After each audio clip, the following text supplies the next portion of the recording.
তাবলিগ জামাত নিয়ে অনেকেই অনেক কিছু খারাপ মন্তব্য করে। তো যারা তাবলিগ জামাতের সাথে মিশে আছে তারা জানে এটি ভালো না খারাপ। সমাজে শত শত লোক দেখা যায় যারা আগে নামাজ পড়তো না, ইসলামী দৃষ্টিকোণ মেনে চলতো না, তারা তাবলিগ করে ইসলাম মেনে চলছে, সালাত আদায় করছে। তাবলিগের কাজ হলো নিজে ইসলাম মেনে অপর মুসলমানকে আল্লাহর দিকে ফিরিয়ে আনা। অনেকের দাওয়াত দিলে অসন্তুষ্ট হয় এবং নানা কথা বলে।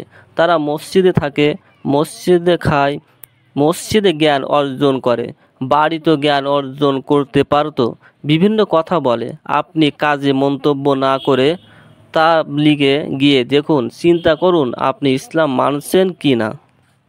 আপনি কতখানি জানেন ইসলাম সম্পর্কে, এই বিষয়ে গভীর মেধা খাটান।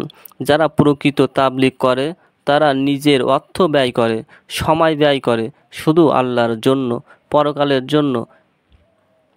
এই যে মানুষগুলো বসে আছে শুধু সওয়াবের আশায়, টাকার আশায় নয়, কিভাবে একজন মানুষকে সালাতে আনা যায়, দিনের পথে ওঠানো যায়, নিজে ঈমান নিয়ে বাঁচা যায়, এই চিন্তা ফিকির তাদের মধ্যে আছে।